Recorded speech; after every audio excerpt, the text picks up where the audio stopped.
যে নির্বাচনী আচরণবিধির জায়গাটা আরেকবার করে আমরা আলোচনা করতে চাই, এবং আপনি নিশ্চয়ই দেখেছেন মানে আচরণবিধির জায়গাগুলো, এবং এখান থেকে বিভিন্ন রাজনৈতিক দল মত দিয়েছে যে মনিটরিংটা আসলে কিভাবে হবে। মানে আপনি যদি বিষয়গুলো একটা একটা করে দেখেন যে পোস্টারে আসলে কারা থাকবে, এনসিপি বলেছে যে পোস্টারে তারেক রহমানের ছবি যদি দেয় তাহলে সেটা আসলে বাধা দেবে কিভাবে, মানে উপায় আছে কিনা, সাউন্ড বক্সে কত ডেসিমেল সাউন্ড থাকবে, সেই বিষয়গুলো আছে। এবং আমরা যদি ফেব্রুয়ারিতে নির্বাচন ধরে নেই তাহলে ডিসেম্বরে তফসিল ঘোষণা হবে, তাহলে এই সময়গুলো মানে নির্বাচন কমিশনের তৎপরতা আপনার কি মনে হচ্ছে, প্রস্তুত? আমি একটু যদি যুক্ত করতে চাই, সেটি হচ্ছে যে জাভেদ হাসান যেটা বললো যে আমাদের শুরুটা করতে হবে, যে উনি বললেন যে ওনার দলের একজন রিক্সা শ্রমিকও নমিনেশন ফর্ম কিনছে।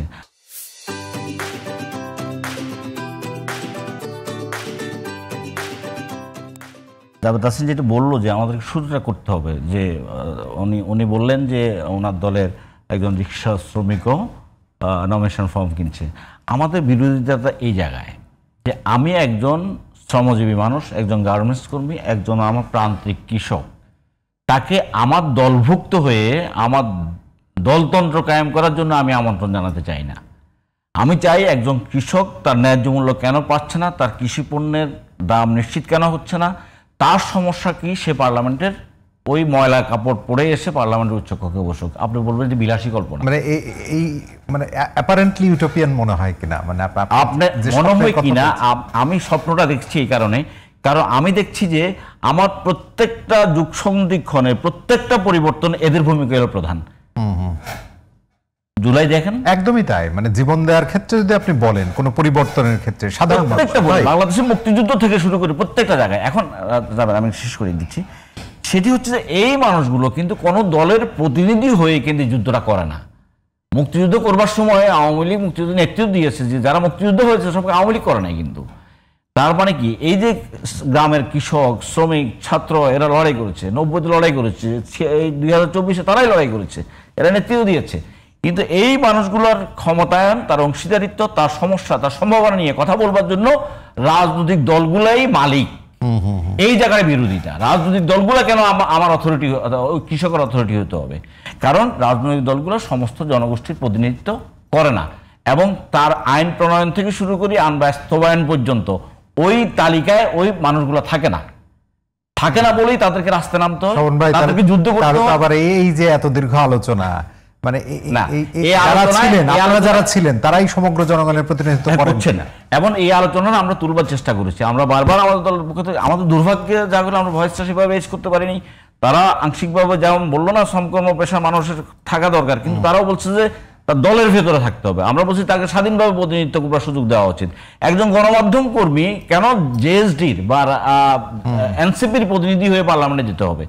সে কেন গণমাধ্যমের প্রতিনিধি হয়ে সেখানে যেতে পারবে না? যদি এনসিপির প্রতিনিধি হয়ে ওকে পার্লামেন্টে যে কথা বলতে হয়, তাহলে এনসিপির কথা বলবে, বিএনপির কথা বলবে, জেএসডির কথা বলবে। আমি বলি সে গণমাধ্যমের কথা বলুক। সেই কথা বলার মধ্য দিয়ে শুধু তার কথা বলার স্বাধীনতা নিশ্চিত হয় না, একই সাথে রাজনৈতিক দল এবং ওই যে যোদ্ধা যারা দেশের মালিক মনে করি, তারা সকলে মিলে যখন এক জায়গায় বসবার সুযোগ তৈরি হবে, কে কার শত্রু কে কার মিত্র সেটি সেখানে প্রমাণ হবে, এবং পুরো জাতির ক্ষমতা কাঠামো এক জায়গায় হবে। এটা যদি করা যায় তাহলে এই ফ্যাসিবাদ মুক্তির জন্য, ফ্যাসিবাদ থেকে বাঁচবার জন্য যে সংবিধান সংস্কার করছি, সংবিধান রিপেয়ার করছি, অনেক কিছু করছি না, চূড়ান্ত অর্থে এটাকেও পায়ের তলা রাখি, ফ্যাসিবাদ ফিরে আসতে পারে সমস্ত সংশোধনীর পরও। আর যদি পুরো জাতিকেও ঐক্যবদ্ধ রাখতে পারি, এই যারা বারবার লড়াই করে, যুদ্ধ করে, যারা প্রান্তে, এই মানুষগুলোকে যদি অংশীদারিত্ব দিতে পারি, তাহলে ফ্যাসিবাদ আসবার কোনো সুযোগ আর তৈরি হবে না, কারণ তারাই এটা রুখে দিবে। আর ওই যে কথা বললাম যে ইয়েটা কি বলে আরপিও, আমি প্রথমে তোর কথা বললাম যে আরপিও যাহা যাহা আছে সেটি বাস্তবায়ন করবার ক্ষেত্রে এই কমিশন কি করবে তার কোনো নির্দেশনা কিন্তু এখানে নাই। এবং এটি তৈরি করবার ক্ষেত্রে আবারও বলছি যে আমাদের কোনো আলোচনায় বিবেচনা নেওয়া হয়নি।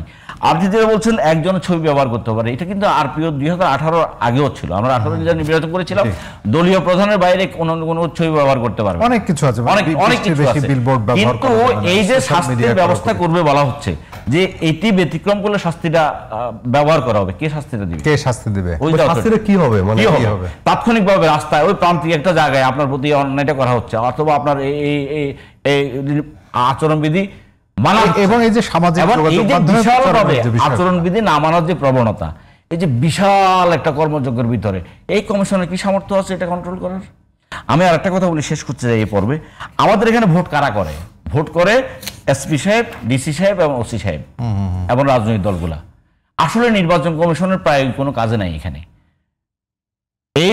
এই এসপি, ডিসি এবং ওসি কিভাবে নির্বাচনটা কন্ডাক্ট করছে, কিভাবে তার এলাকাকে মনিটরিং করছে, কার পক্ষে সে প্লে করছে, এর উপর নির্ভর করে সেই এলাকার পরিস্থিতি কি হবে, কে কেন্দ্রে থাকবে, কে কেন্দ্রের বাইরে চলে যাবে। আর এখন তো আরো স্বপন ভাই, আপনার মনে হয় কিনা মানে এই আলোচনা যখন আমরা নির্বাচন অনুষ্ঠানের কথাটা বলছি, তখন আপনার মনে হচ্ছে কিনা যে আগের মতোই আলোচনাগুলো আমরা করছি, মানে আগের মতো ডিসিএসপি নির্বাচন? হ্যাঁ, আগের মতোই করছি, কোনো পরিবর্তন নাই। এবং আমি আপনাকে বলি একটা কথা, সেটি হচ্ছে যে আমাদের ওই যে শুরু করার কথা আর কি, আমরা একটা নির্বাচনী বন্দোবস্তে ফিরতে চাই। সেই অর্থে এই নির্বাচনটাকে অংশগ্রহণমূলক, গ্রহণযোগ্য নিশ্চয়ই আমরা করতে চাইবো এবং সেটা হবে।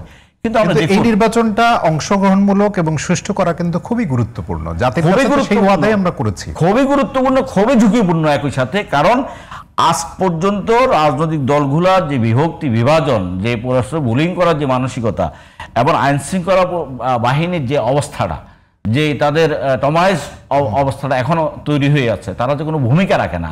আপনি গ্রামে গেলে আপনার পুলিশের বাড়ি কোন দিকে শক্তিশালী এর বাইরে কোনো পুলিশ ভূমিকা নেয় না।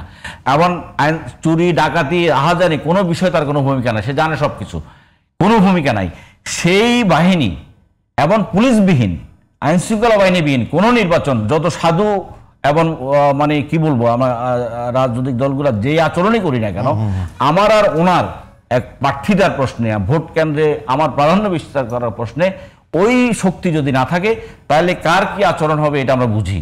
একদমই তাহলে সেই আচরণ থেকে আমাকে রক্ষা করবার জন্য, অথবা আমাকে সেই জায়গা থেকে রক্ষা করবার জন্য যে দায়িত্ব জায়গা যারা আছেন, তারা যত ভূমিকা পালন করতে পারছে। আমরা একটু সময় খুব কম আছে। হ্যাঁ, আমি একটু যদি আরপিওর জায়গাটায় আসি, তবে তার আগে স্বপন ভাইয়ের কথাটা বলি যে ভাই, মানে ওটা তো থিওরিটিক্যালি আপনি বলছেন কথা, কিন্তু তারা যে 100 জন যাবে, সেটাও তো কোনো না কোনো রাজনৈতিক দলকেই নিতে হবে। সে রাজনৈতিক দলের বাইরে হলেও সেই নমিনেশনটা কে দিবে বা সেই জায়গায় তারা যাবে কিভাবে, সেটা নিয়ে সেটা আমি এক লাইনে একটু বলি। সেটা হচ্ছে যে আমাদের তো একটা, আমরা যখন এটা নিয়ে কাজ করছি, আমরা 80 সাল থেকে এটা নিয়ে কাজ করছি, আমরা এটি শুধু এদেরকে এখানে পাঠানোর জন্য না, আমরা মনে করি জাতীয় ঐক্য তৈরি করবার একটা কাজ। দলগুলোরই করতে হবে। দলগুলা করতে হবে না। সে হলো আপনার সাংবাদিক ইউনিয়ন আছে না, বিশ্ববিদ্যালয়ের শিক্ষক ফেডারেশন আছে না, আমরা বলছি অদলীয়ভাবে নির্বাচিত। তার মানে প্রত্যেকটা স্বাধীন পেশা, সেই পেশাগুলো কতটা হইতে পারে, কি হইতে আলোচনা হইতে পারে, কিভাবে এটা অর্গানাইজ করা হবে সেটা নিয়ে দীর্ঘ আলোচনা হইতে পারে। এই মানুষগুলা, আপনি ধরেন বিএনপি করেন, আপনি বিএনপি করেন, কিন্তু আপনার নমিনেশনটা বিএনপি দিবেন, মানে ওই সংগঠনগুলোও তো আসলে দলীয় না। দলীয় না, বিএমএ যখন নির্বাচিত হন, স্বাধীনতা চিকিৎসা পরিষদ আছে, তারপর ড্যাব আছে, এরা দলীয়। কিন্তু বিএমএটা দলীয় না। আপনি ভোটে ওখানে নির্বাচিত যারা হবে, সে দলীয় প্রতিনিধিত্ব থাকতে পারে, পরিচয় থাকতে পারে, কিন্তু সে বিএমএর প্রেসিডেন্ট। কথা বোঝা গেছে? কৃষিবিদ, সে কৃষি প্রেসিডেন্ট। ঢাকা সাংবাদিক ইউনিয়ন, এটি একটা সুদূরপ্রসারী আলোচনা, দীর্ঘ আলোচনা হতে পারে, কিন্তু